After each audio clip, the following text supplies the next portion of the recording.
শুনাচোন উঠা কি হ'ল কি হ'ল তুমি যে সদায় সদায় মানুহৰ আগত গৈ কৈ থাকা মোক বোলে বিয়া পাতি পস্তাইছা কি পস্তাইছা কোৱা বিয়া লাডু খাই বোলে পস্তাইছা তেন্তে কিয় পস্তাইছা বিয়া কিয় পাতিছিলা কোৱা এতিয়া এই ৰসগোল্লাৰ কাৰণে কি ৰসগোল্লাৰ কাৰণে আমাৰ ৰিম্পী ভাবি কি তেওঁ ৰসগোল্লা তেন্তে মই কি বুন্দিয়া লাডু নাই নাই ধেত তেৰিকা কি কথা কৈছা ৰসগোল্লা ডেইলি খাব পাৰি নেকি হা ডায়েবেটিছ হৈ যাব মানুহৰ বুন্দিয়া লাডু পাৰি দিয়া তোমাকতো ঘিৰে ভাজা ন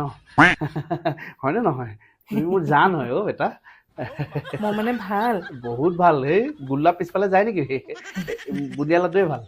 তুমি মানে মোক এতিয়াও ভাল পোৱা পাওঁ কোনে কৈছে হে মই লোকৰ আগত হেৰি কওঁ এইবিলাক চব মিছা কথা কয় মই তোমাকেই ভাল পাওঁ ঠিক আছে তেনেহ'লে এতিয়া চাহ অকণ বনাই আনো খাবানে খাম কেলে নাখাম চাহৰ লগত কি আনিম খাবলৈ ৰসগোল্লা अबे साले চৰি তোমাৰ যি ইচ্ছা সেইটোকে দিয়া ঠিক আছে হ'ব মুকলি যা